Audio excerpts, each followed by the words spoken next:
Welcome to the League of Legends Champion Spotlight, featuring Gangplank, the Saltwater Scourge. Gangplank is a hybrid melee and ranged physical damage dealer.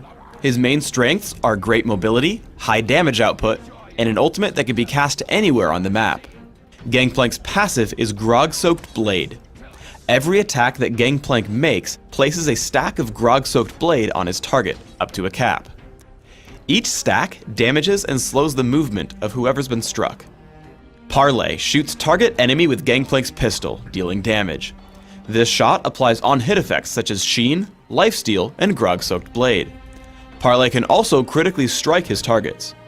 Additionally, if Parley kills its target, Gangplank is awarded bonus gold.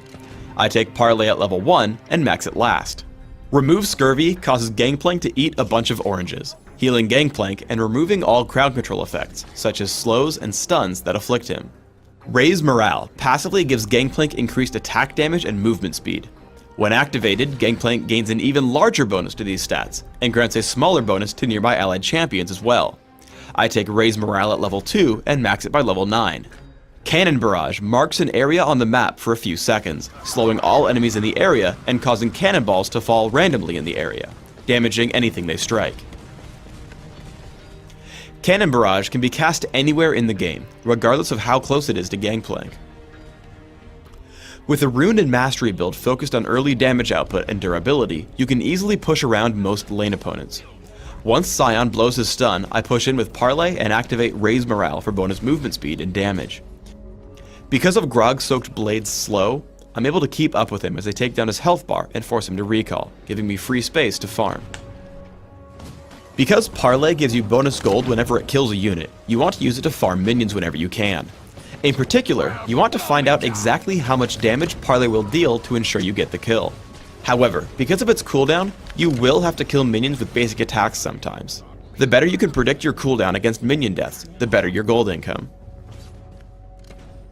Always remember that Parley can deal critical strikes. This means that occasionally, Gangplank can get extremely lucky. Volibear dives me with Exhaust. I run until it times out, then turn for a Parley and a basic attack. My 4% critical chance for masteries triggers on both, and I get a completely free kill.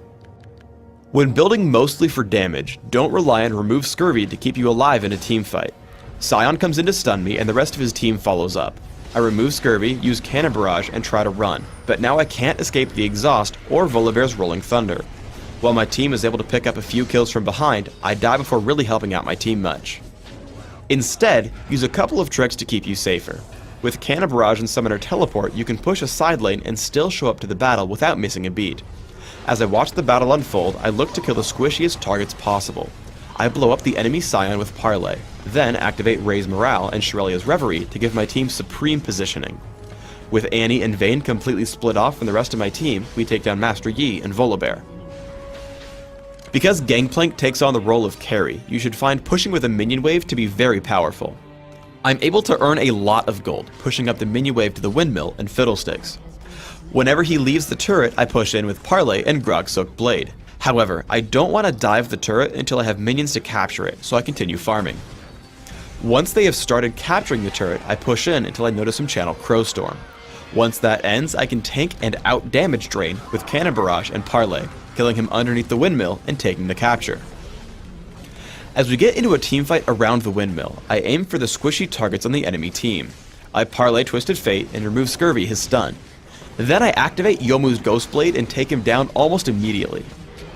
Exhaust and Cannon Barrage help me make short work of Volibear as well, leaving just me and Fiddlesticks.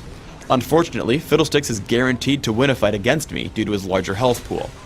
However, a combination of Parley, my movement speed, and remove Scurvy allow me to waste his time until reinforcements show up. You can use Cannon Barrage to stop enemy captures. I drop it on Fiddlesticks, keeping the windmill neutralized. However, Pantheon and Volibear can easily capture it because I aimed it badly. Instead, aim it at the middle of the point so you can stop everyone.